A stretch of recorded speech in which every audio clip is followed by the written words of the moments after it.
Did you choose who you are, or was it chosen for you? And Big Brother is shaping you seems like a visual novel that warns you about the dangers of big data, and very different than a lot of the visual novels I've played over the years. Um, the game's backstory is kind of like Minority Report, actually, where the uh, all the internet platforms are given access to all of the user data.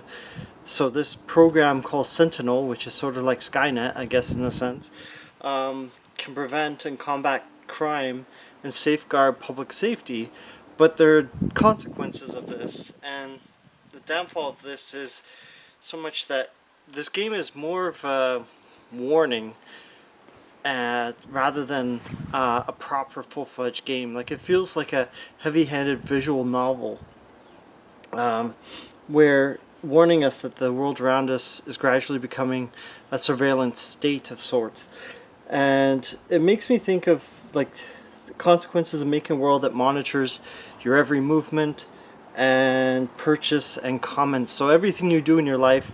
So I only got maybe halfway through the first chapter of the game, and it's eye-opening. It makes you ponder, like, is this where we're heading, and do we actually want a world that's set up this way? It's more of a like an interaction fiction or social science fiction, so makes you question not just what you see, but also what you're not actually seeing in your daily life as well. So, you know, in your social networking feeds, on the TV, the news that's presented to you, the newspapers, you know, maybe they're not reporting everything the way it should be reported. So it makes you think, and that's interesting because a lot of video games aren't designed to make you think, they're just to entertain you. So the music suits a reflective atmosphere, but you wouldn't be able to hum it later.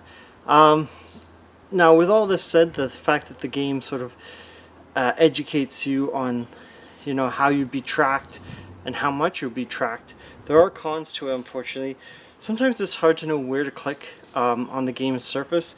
Apparently chapter 2 and 3 wasn't translated properly. I didn't get that far, so I'll just go by that. The game feels more like a class or a lecture than a video game, and than actual visual novel. I could only play for 20 minutes because it feels like so much like a lecture that even if it is educational and eye-opening, the way the game's presented, it's very heavy-handed and dry as well. So the game itself is buggy, and I was away from the computer in the game and it just crashed on itself somehow. Not sure how. And I didn't get an error message or anything, so that was shocking. Fortunately, I saved. There is the ability to save, so it's not the end of the world. But as I said, it's thought-provoking, and I'm really grateful that I tried it, even if it was only briefly, because it actually makes you start to think like how much, you know, our technology is tracking us. You know, our heart rate, you know, our daily movements, just all that, and like we don't really stop and think about that, how much that is prevalent in our life now. It's a solid 7 out of 10. There isn't anything quite like it out there, visual novel quite like it. Just the presentation and the pacing kind of makes it dull.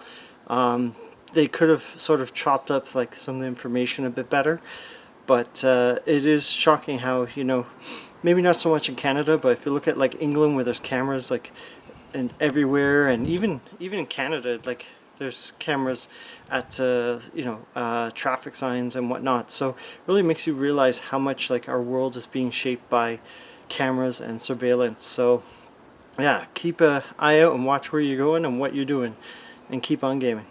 Ciao. Bye.